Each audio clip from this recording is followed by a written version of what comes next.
Hi అండి.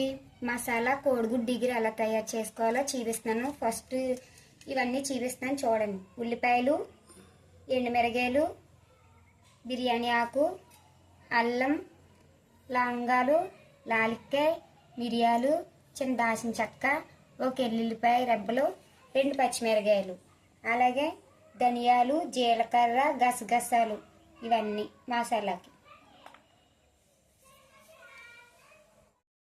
ఎండుమిరగాయలు ఇందాక చూపించాను కదండి 3, అవి వేపుకుని వేసుకుంటున్నాను నేను మసాలాకి. ఎల్లుల్లిపాయలు,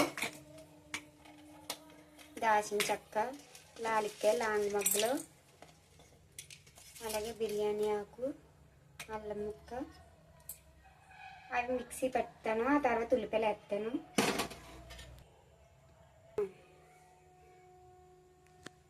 ఇందాక చూపించాను కదండి మసాలా ఇలా నూరేను.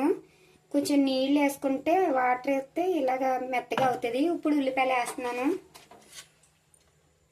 నేను మామూలుగా చిన్నయ్యే కదా ముక్కలు కోతల్లి అయిపోద్ది, మిక్సీ అయిపోద్ది.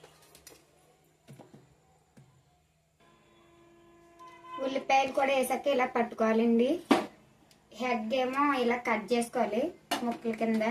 ఇప్పుడు స్టవ్ వెలిగించి నూనె పోసి ఏం చేయాలో చూపిస్తాను. 3 డొక్కులు నూనె వేస్తున్నాను నేను.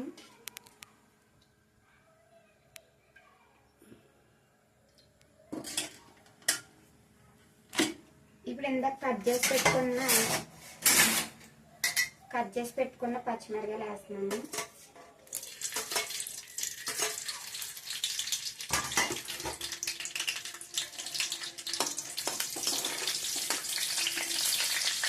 ఇప్పుడు మిక్సీ ఆడుకున్న ఉల్లిపాయ మసాలా వేస్తున్నాను.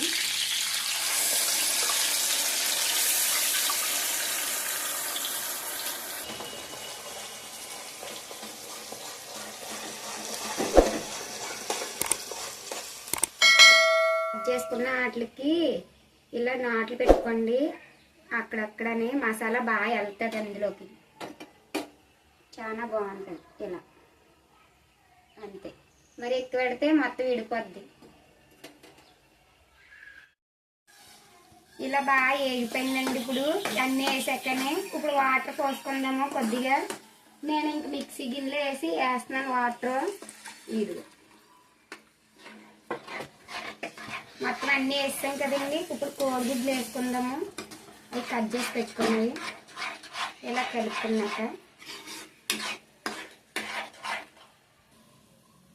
వాటర్ వేసాక ఇప్పుడు ఇలా మరుగుతుంది కదండి. ఇప్పుడు వేసుకుని ఇంకా కలపకూడదు, జాయిగా ఇలాగా పేర్చుకోండి అన్నాను.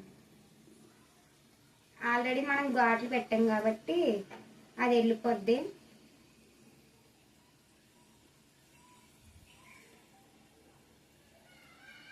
కట్ చేసుకుని కొంచెం చిన్నవి పెద్ద వస్తాయి కదా, కొన్ని ములుగుతాయి కొన్ని ములగవు.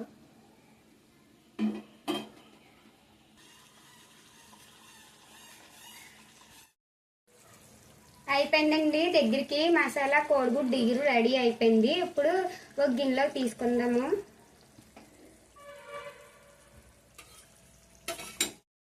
ఎగ్ కర్రీ రెడీ అయిపోయిందండి. మసాలా ఎగ్ కర్రీ చూడండి. మీరు కూడా ట్రై చేయండి. చాలా సింపుల్గా అయిపోద్ది. లైక్ చేయండి, అలాగే కామెంట్ కూడా పెట్టండి.